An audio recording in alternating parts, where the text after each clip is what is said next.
My best, we are insurance. Magandang gabi! Very beloved brethren! Ngayong gabi, tumayan natin tandaan mo kayo mamaya. Isang ina na araw-gabi pinapanalangin para mapalaki.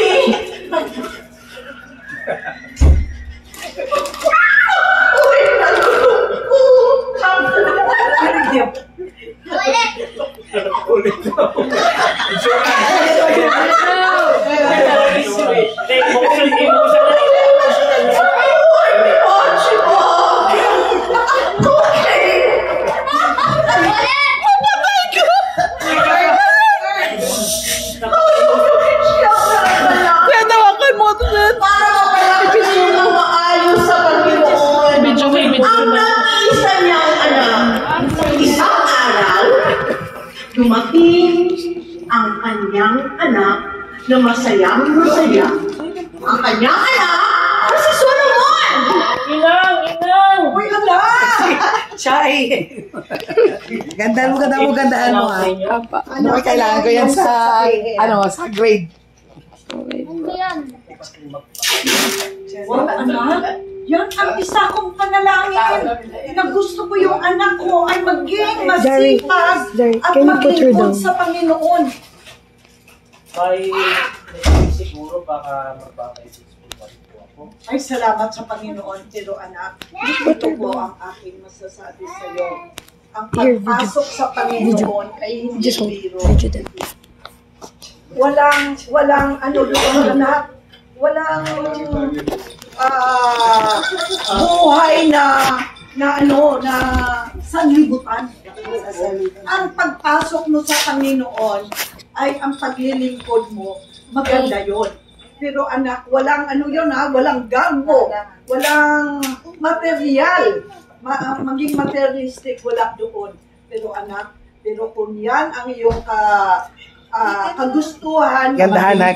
Sa Panginoon, ay masayang-masaya ako. Nandito ang aking suporta sa panalangin para maglingkod ka sa Panginoon. Sige po, magsimba muna tayo. Sige, anak. Wow. Dahil sa masigasig na panalangin, pumasok si Solomon sa Bible School, nagtapos with high honors. Siya ay nakapasok sa isang iglesia, tinawag siya noon. Ang sa kanyang paglilingkod, Gab. niya ang dati niyang kaibigan.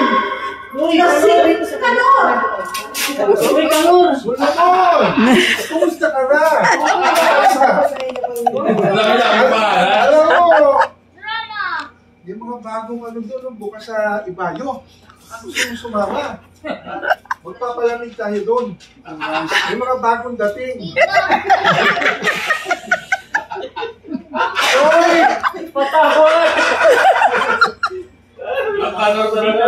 Hindi na Ano ba nangyari?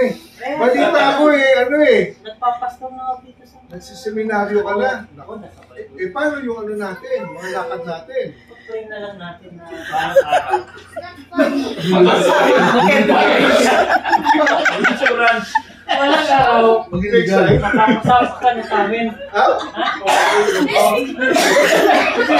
Pag-iisipan ko yan, Brad. Pero ngayon, pupunta muna ako sa Ibayo. Kasi may mga bagong dating Kumusta na lang Mindset ko ngayon, ayaw mo. Sa kabila ng maraming tukso na dumating sa buhay ni Solomon, patuloy siyang naging masigasig sa paglingkod sa Panginoon.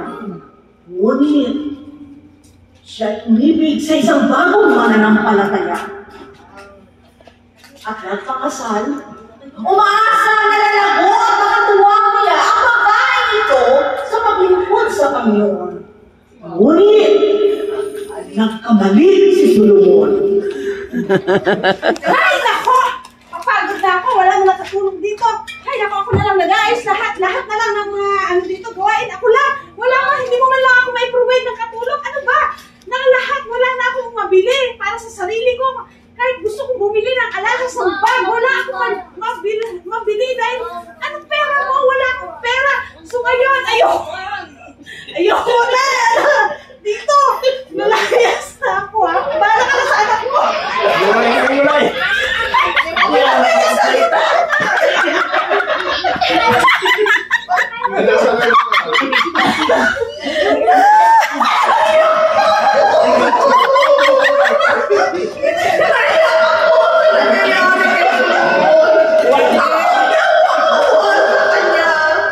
Ngunit, sa kabila ng pag-iwan sa kanya ng kanyang asawa, iniwan sa kanya ang kanyang nag-iisang anak.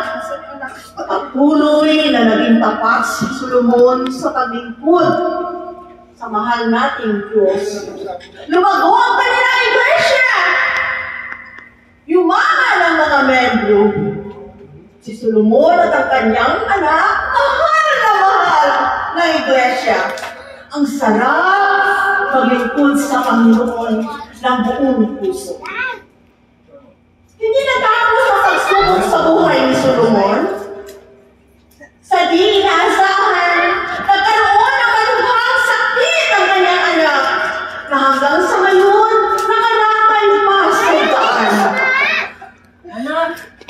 Instead na manghina, lalong nagtubara si Solomon sa Panginoon.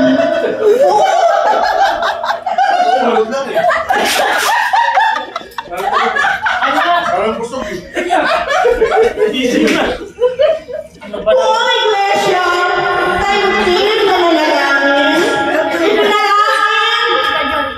ang anak ni Solomon.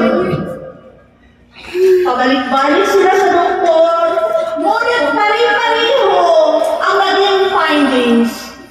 Isang araw, pagkatapos ng isang laboratory test sa anak ni Solomon, makuha ang resulta, bumalik si Solomon sa doktor.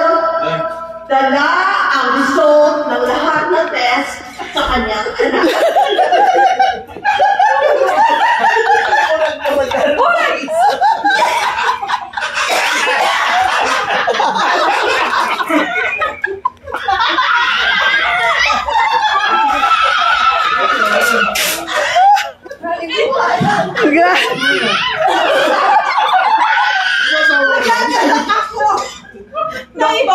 Ano po ang result ang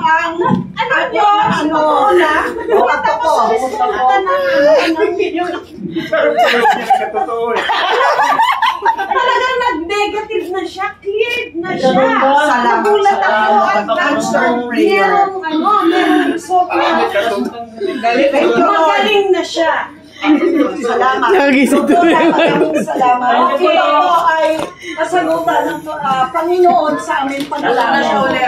Okay. Sinagot ng Panginoon ang panalangin ng iglesia.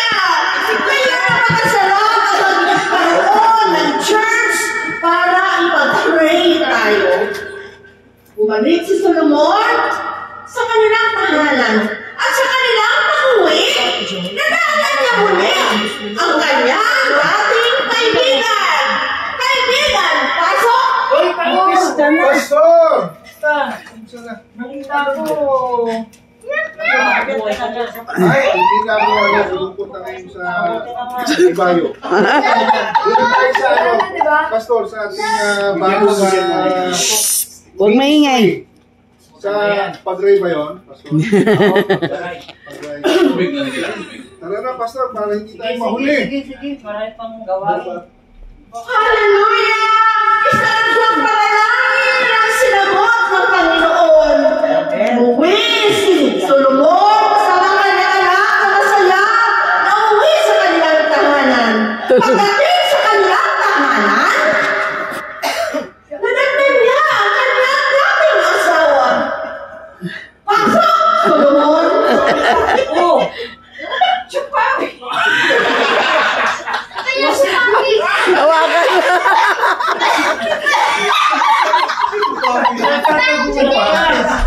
Ako'y nagulat ha.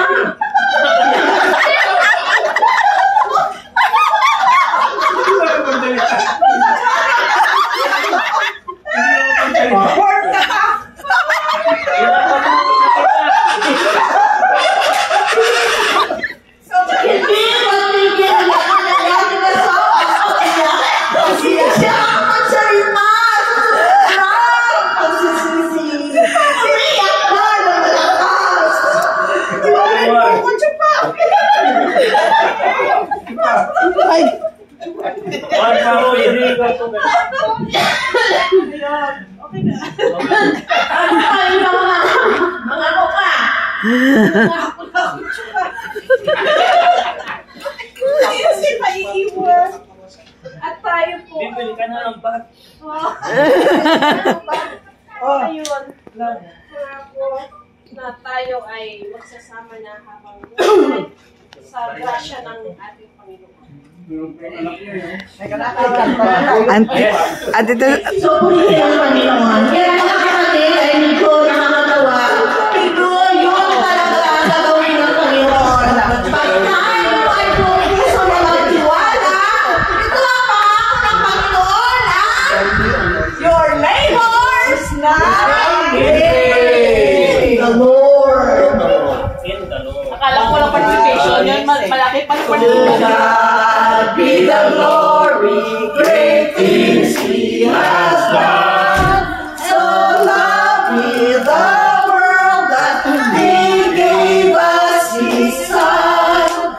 Who that His life an atonement for sin, and opened the life gate that only going. Praise the Lord, let the earth